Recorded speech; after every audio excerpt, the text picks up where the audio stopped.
नमस्कार दोस्तों, आप सभी का मैं स्वागत करती हूँ। आज मैं आपको एक ऐसी मोटिवेशनल कहानी बता रही हूँ जिसे पढ़ने के बाद आपकी ऊर्जा पहले जैसी नहीं रहेगी। तो चलिए बिना समय गंवाए कहानी शुरू करते हैं। हिंदी मोटिवेशनल कहानी। लखन भोजन बनाने के लिए जंगल से लकड़ी काट रहा था कि उसने कुछ अनोखा देखा। उसने एक घायल लोमड़ी देखी जो ऊपर से स्वस्थ दिख रही थी लेकिन अंदर से बहुत बीमार थी। लखन ने सोचा कि आखिर इस हालात में यह लोमड़ी जिंदा कैसे है। वह अपने विचारों में खोया था कि अचानक हलचल होने लगी। जंगल का राजा शेर उस तरफ आ रहा था तो लखन भी तेजी से एक पेड़ के ऊपर चढ़ गया और वहां देखने लगा। शेर ने एक हिरण का शिकार किया था और उसे जबड़े में दबाकर लोमड़ी की तरफ बढ़ रहा था। उसने लोमड़ी पर हमला नहीं किया बल्कि उसे खाने के लिए मांस के टुकड़े भी दे दिए। लखन को यह देखकर और भी आश्चर्य हुआ कि लोमड़ी को मारने की जगह उसे भोजन दे रहा था। लखन को यह देखकर अपनी आंखों पर विश्वास नहीं हो रहा था, इसलिए वह अगले ही दिन फिर वहीं गया और छिपकर शेर का इंतजार करने लगा। आज भी वैसा ही हुआ। लखन बोला कि यह भगवान के होने का प्रमाण है। वह जिसे पैदा करता है उसकी रोटी का इंतजाम भी कर देता है। आज से इसी की तरह मैं भी ऊपर वाले की दया पर जीऊंगा, वही मेरे भोजन की व्यवस्था करेगा। यह सोचकर लखन एक वीरान जगह पर जा बैठा।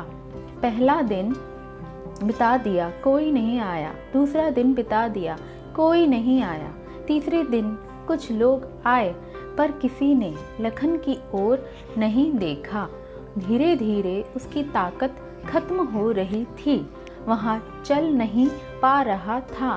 तभी एक महात्मा वहां से गुजरे और लखन के पास पहुंचे। लखन ने अपनी पूरी कहानी महात्मा को सुनाई और बोला, आप ही बताएं कि भगवान मेरे प्रति इतना निर्दयी कैसे हो गया। क्या किसी को इस हालत में पहुंचाना ठीक है तो महात्मा जी बोले, बिल्कुल बिल्कुल भी नहीं, लेकिन तुम इतने मूर्ख कैसे हो सकते हो।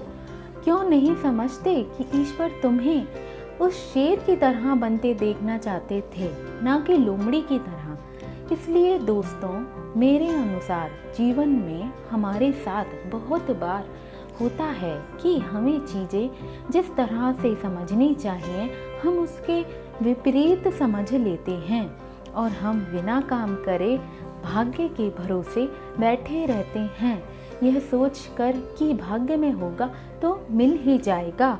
जी नहीं, तो ऐसा नहीं होता है दोस्तों। आप अपने दिमाग से पूछो कि बिना मेहनत के तो भाग्य क्या, भगवान भी साथ नहीं देते।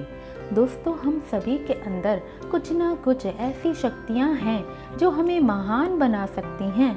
बस ज़रूरत है उन्हें पहचानने की, समझने की, उन्हें ध्यान रखने की।